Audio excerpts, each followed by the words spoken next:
can be so amazing, like happy, joy. I tend to be really happy a lot. I also can get into the other feelings. I try and live my life though mostly in a state of content whenever I can, or love, because love and content are states of being. The rest are feelings and emotions, right? Emotions, emotion, in motion, right? So emotions come to us and they alert us. It's like, hey, happy. Okay, so happy alerts me. I like this, but I don't want to stay in that intensity for a long period of time. Like the goal isn't to be happy all the time because what'll happen is my nervous system will overload. I can't be in that high of intensity, but I can be content. And so, and I can be in love, which is wonderful. Um, so feelings are the physical sensation that go with the emotion. And so if I feel the happy, I feel it in my body language shifts. I'm more likely to look up and be like, wow, this is amazing. Right. And joy is just like kind of a next level of happy, right? There's so many different emotions, there are so many different feelings. The problematic thing that I've been seeing a huge pattern of lately is when people are taking emotions and they're like they get afraid, and that emotion will come in, and instead of alerting them like, hey, maybe pay attention to this, which is great if you're like on the edge of a cliff and fear comes in and alerts you, like step back, right?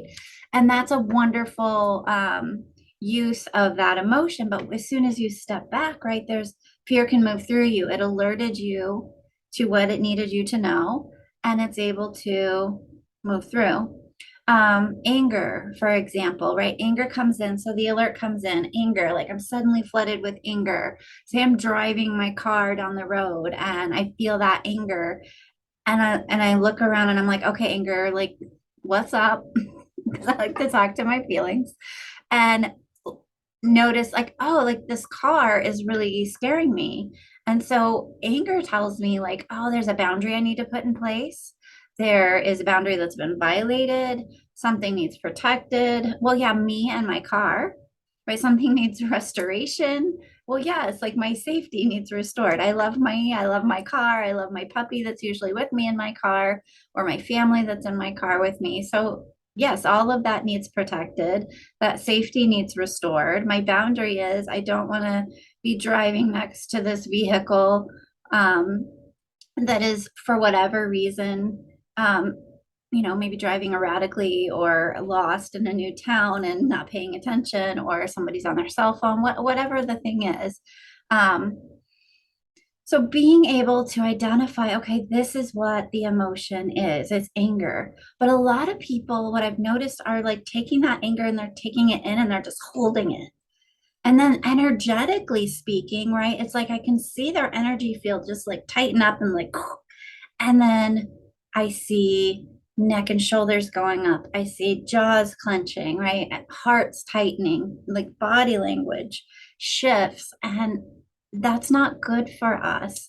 We want to be able to be expansive in our energy. We want to be able to feel our emotions and feel our feelings. And they're incredibly logical. Just take action on that. Oh, I'm angry. Okay, like here's my boundary. I don't want to be near this vehicle anymore. I need to protect my vehicle and I need restoration of the safety of my vehicle, and I need to get away from that car. For example, I mean, then there's millions and millions of examples of what happens with that. I like to use the example of a deer. So I live in Iowa, and a lot of times we'll be driving, especially at dusk, and there'll be deer out, and you almost hit one, right? And then you see it on the side of the road and it does this really beautiful natural thing. It shakes, right? From the tip of its head to the tip of its tail, it shakes. And what it's doing is it's releasing all of that trauma energy from what just happened, from that experience, that startle between you and your vehicle and them like going out on their nightly routine. So as human beings, we've been socialized and we've been conditioned to hold still. We start that in schools with young kids who are sitting there doing this in their chairs and like, hold still, be quiet, learn, listen. And that's not necessarily the best thing for us. So being able to learn like from a 2-year old, 2 and 3 year olds do this so great, right? They get upset and they start flailing their arms and they throw themselves on the ground. I love it, right? Because they're getting that energy out of their body. And so if they got angry because say they couldn't have a toy that their sibling has, like they express it. They haven't learned yet the self-regulation tools that ideally we have as an adult human being that says, hey, it's my responsibility to self regulate myself when I have emotions and feelings. That does not mean we have to suppress and condense and hold them all in. That also doesn't mean we need to yell at anyone or physically start flailing or punching. We can go through our own processes, our own techniques, our own copings.